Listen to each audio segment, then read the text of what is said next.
ورنہ ایک جگہ مولوی صاحب تقریر کر رہے تھے کہ دلی میں قطب مینار ہے. قطب مینار تو دلی میں ہی ہے. ارے قطب مینار کہاں ہے؟ دلی میں. تو سامنے میں دو نوجوان تھا, اس میں ایک نوجوان سو رہا تھا, تو بغل میں سننے والے کو بڑا ڈسٹرب ہو رہا تھا. اس نے اپنے دوست کو جگایا, کہا کہ بھائی جس وقت سے بیٹھے ہو کیا تم تقریر سننے کے لیے آئے ہو؟ مولانا کی تقریر ہو رہی, مولانا مظہر صاحب کی, اور تم سو رہے ہو. تو کہا کہ نہیں سو کہاں رہے, ہم تو جاگ رہے ہیں. کہا جاگ رہے ہو تو بتاؤ مولانا صاحب نے کیا تقریر کی, بتاؤ بتاؤ. ایک تو سو رہے ہو, جب جاگ رہے الٹے چور کوتوال کو ڈانٹا. کہا ہم تو جاگ رہے تو بتاؤ کیا تقریر کیا مولانا نے. کہا کہ مولانا نے تقریر میں تو کہا تھا کہ دلی میں قطب مینار ہے. کیا کہا تھا؟ دلی میں قطب مینار ہے. اور وہ سامنے میں اس کا دوست نوجوان سو رہا تھا, تو اس نے اپنے دوست سے کہا کہ نہیں بتانا پڑے گا, بتا مولانا نے کیا تقریر کیا. تم ابھی کہا رہا کہ ہم جاگے ہوئے. کہا کہ ہم تو جاگے کیا تھے, ہم سن رہے تھے بھائی. کہا بتا کیا تقریر کر رہا تھا مولانا. کہا کہ مولانا صاحب نہیں بول رہے تھے کہ دلی میں کتا بیمار ہے. تو قطب مینار کو کتا بیمار سمجھا. تو اس پوزیشن میں تو آپ نہیں ہیں. تو ایک چھوٹا سا بچہ دوڑتا ہوا مسجد کے امام صاحب کے پاس پہنچا اور کنڈی کھٹکھٹائی, آواز دیا, حضرت امام صاحب. اب امام صاحب نکلے وہاں سے. امام صاحب جب نکلے وہاں سے, کیا بات ہے؟ کہا کہ امی نے آپ کے لیے کھیر بنا کر کے دیا. کہا کہ کھیر؟ ارے یہ بتا, ہم 8 سال سے یہاں امامت کر رہے ہیں, آج تک تمہاری اماں نے کبھی کمیٹی والوں کو کھانا نہیں پوچھتی ہے, اور آج تمہاری اماں نے کھیر سے پوچھا ہے, معاملہ کیا ہے؟ کھیر دے کر کے پوچھا ہے. وہی 12 بجے رات میں کھیر دے کر کے آئے ہو, کیا بات ہے؟ کہا ہاں اماں نے بھیجا ہے. معاملہ کیا وہ تو نہیں جانتا ہوں, لیکن معاملہ یہ ہے کہ اس کھیر میں کتا نے منہ ڈال دیا, تو اماں بولی کہ مولانا صاحب امام صاحب کو دے آؤ. کتا نے منہ ڈال دیا تو امام صاحب کو دے آؤ. آپ اندازہ لگائیں. اور امام صاحب نے دیکھا تو مارا زوردار تماچا, مٹی کا برتن گرا, ٹوٹ پھوٹ کر کے الگ ہو گیا. بچہ رونے لگا, جانے کو تیار. پھر مولوی صاحب نے مارا تماچا, امام صاحب نکل یہاں سے, نکل. کہا نہیں جائیں گے, امی مارے گی. کہا امی کیوں مارے گی؟ کہا امی مارے گی نہیں, امی اسی برتن میں بابو کو سوسو کراتی تھی. اللہ, اندازہ لگائیے نوجوانوں, آج یہ صورتحال ہے. پلاؤ رے پلاؤ, امیروں کا پلاؤ, اور سڑ جائے تو مدرسے کے بچوں کو بلاؤ. یہی تو ہے. پورے محلے کو دعوت دیں گے لوگ. یہاں تک کہ وقت کا امام قاضی وقت موجود ہے, حضرت مولانا جرجس اکرم صاحب, نمونہ اسلاف حضرت مولانا علی حسن صاحب مظاہری دامت برکاتہم, حضرت تشریف فرمائے. آپ پوچھئے, قاضی صاحب جاتے ہیں, دلہا بابو بیٹھا ہوا ہوتا ہے, گواہ بھی موجود ہوتا ہے.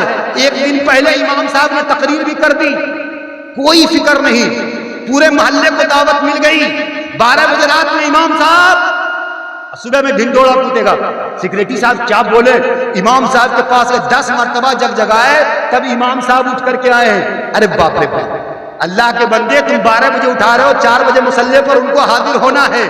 یہی وجہ ہے کہ روزانہ 4 بجے اذان ہو جاتی ہے. کوئی چائے کے دکان پر یہ نہیں کہتا کہ وقت پر اذان ہو گئی ہے آج, لیکن 4:20 پر اگر کسی دن اذان ہو جائے تو یاد رکھو پورے چائے دکان پر پارلیمنٹ, پربھات خبر, Times of India, Dainik Jagran, قومی تنظیم سہارا, اور نہ جانے کتنے اخبار بن جائیں گے. واویلا مچ جائے گا کہ یہ مؤذن کو بھی 5 سال ہو گیا ہے, آنکھ پہ چربی چڑھ گئی ہے, بدن پر خون جم گیا ہے, اس کو بھی یہاں سے نکالو, نکالو اس کو بھی.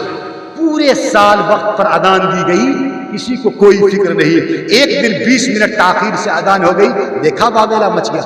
قاضی وقت موجود ہوتے ہیں, نکاح پڑھاتے ہیں, اس سے پہلے سب کام.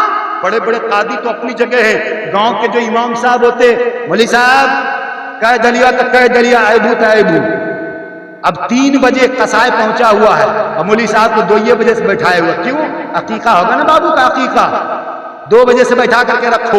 اور ادھر سیکریٹری کہاں چلے جاتے ہیں مولوی صاحب, بار بار پان کھانے کے لیے. بچہ سب مسجد میں ہنگامہ کر رہا تھا. ارے تمہارے ہی قوم کے بچوں کے لیے خصی بکری ذبح کرنے کے لیے مولوی صاحب چلا گیا تھا. وہ مولوی صاحب نہیں تھا, وہ قصائی تھا, چلا گیا. اور مولوی نے اگر خصی کو ذبح کر دیا اور خصی کے خون کا چھینٹا اس کے کرتا پر پڑ گیا تو ہم کیا کہتے, امام صاحب پڑ گیا کیا, اچھا چلیے دھو لیجیے گا. کم وقتوں قسمت کا مارا کہتا ہے دھو لیجیے گا. یہ بھی نہیں کہتا دھوکے سے اتار کر کے دے دیجیے دھو دیں گے. یہ بھی نہیں کہتا کہ دے دیجیے مولوی صاحب دھو دیں گے. اور اس کے بعد کیا کہتا ہے؟ ٹھیک ہے مولانا صاحب آپ کا شکریہ، ٹھیک ہے جائیے، فی امان اللہ، شکریہ۔ یہ شکریہ کیا؟ 2 گھنٹہ قصائی کی طرح بیٹھا کر کے رکھا، اور مصافحہ کیا؟ شکریہ، اچھا ٹھیک ہے، گستاخی معاف، ٹھیک ہے جائیے۔ کیا ہے یہ؟ ہم اپنے علماء کے ساتھ کیا ہے؟ یہی ہے دین بیزاری، میں نے جو شروع میں اتنا لمبا چوڑا آپ کو تحمید کرتے ہوئے آیا۔ اور ظلم کی انتہا بھی ہے۔ 12 بجے رات میں قاضی صاحب آتے ہیں، نکاح پڑھاتے ہیں، بارات کہاں کھائے گا، کہاں بیٹھے گا، سب چیز ٹھیک ٹھاک ہے، بس چلے اگر صدر سیکریٹری کا امام صاحب بیٹھیے رکیے نا، اب امام صاحب کہتے ہیں نہیں دیجیے ہم کو اپنا دیجیے، ہم چلیں مسجد کا جو ہوتا ہے، اور دیا جائے گا نا، بیٹھیے نا آپ، دیا جائے گا نا، بیٹھیے نا۔ 12 بجے رات میں اٹھا کر کے لایا، ایک مرتبہ بھی دھوکے سے نہیں کہتا کہ امام صاحب پہلے مرحلے میں بیٹھ کر کے کرسی پر کھانا کھا لیجیے گا، ایک مرتبہ بھی نہیں کہتا کہ کرسی پر بیٹھ کر کھانا کھا لیجیے گا۔ یہ قوم کے بے ضمیر انسانوں کا دل اتنا مردہ ہو گیا دین کے معاملے میں، قرآن کے معاملے میں، حدیث کے معاملے میں، جبکہ پیغمبر نے فرمایا علماء سے مصافحہ کرنا گویا ایسا ہے جیسے کہ تو نے کسی عالم، ایسے مصافحہ کرنا جیسے کہ تو نے رسول اللہ سے مصافحہ کیا، عالم کے چہرے کا دیدار کرنا ایسا جیسے کہ تو نے رسول اللہ صلی اللہ علیہ وسلم کے چہرے انور کو دیکھا۔ یہ اتنی بڑی فضیلت بیان کی جاتی ہے، سارے معاملات کیے جاتے ہیں، لیکن سب سنی سنائی بات ختم ہو جاتی ہے۔ اس لیے متحرک ہونے کی ضرورت ہے۔ اور پوری تقریر کا خلاصہ یہ ہے کہ اگر ہمارے بچے صبح میں جو میں نے کہا اسکول چلے جاتے ہیں تو جانے دیجیے، اسکول کی بھی شکلیں جو میں نے بتایا، CBSE بورڈ کا الگ ہے، سرکاری بورڈ کا الگ ہے، تو بچے چلے جا رہے ہیں، ٹھیک ہے۔ ہمارے علماء کو بھی متحرک ہونا ہے کہ مغرب بعد اس کو پڑھانا ہے، مغرب بعد اس کو پڑھانا ہے، لیکن علماء یہ نہ کہیں کہ مولانا صاحب آپ یہ کیوں کہہ دیے کہ مغرب بعد پڑھانا ہے، یہ عوام تو ہمارا خون چوس لے گی۔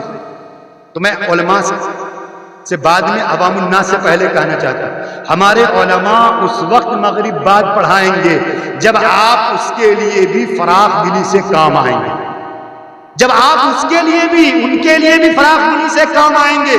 یہ نہیں کہ مولانا نے کہہ دیا تو بس 3 دن گھستے رہو امام صاحب کو، نہیں، یہ آپ کو فراخ دلی سے کام آنا ہے۔ فراخ دلی سمجھتے ہیں؟ ارے فراخ بچے کا فراخ نہیں سمجھ لیجئے گا جو دلی میں بنتا ہے، اس لیے میں فراخ دلی نہیں کہہ رہا ہوں، دل کو چوڑا کیجئے، دل کو کچھ نکالیے، تعلیم اور دینی تعلیم کے بارے میں کچھ خرچ کیجئے، نکالیے پیسوں کو، اپنی نسلوں پر خرچ کیجئے، اپنے بچوں پر خرچ کیجئے، اپنی بچیوں پر خرچ کیجئے۔ اتنی باتیں تو یاد رکھیے، اتنی باتیں یاد رکھیں گے انشاءاللہ۔ ہاتھ اٹھا کر بتائیں انشاءاللہ۔ بس جاتے جاتے صرف 2 منٹ میں میں اپنی ایک بات ختم کر دینا چاہتا ہوں، 11:35 ہو گیا، پتہ بھی نہیں چلا، 1.5 گھنٹے بات ہو گئی۔ بہرحال اے میرے بھائیوں، ایک بات اور یاد رکھنے کی، بچوں سے زیادہ بچیوں کی تعلیم و تربیت کا خیال رکھنا۔ جس طریقے سے ایک آدمی بیوی کو چھوڑ کر کے تو چلا جاتا ہے بازار، موبائل کو چھوڑ کر کے نہیں جاتا ہے، اگر ہاتھ میں موبائل نہیں رہے تو انسان کو لگتا ہے کچھ چھوٹ گیا۔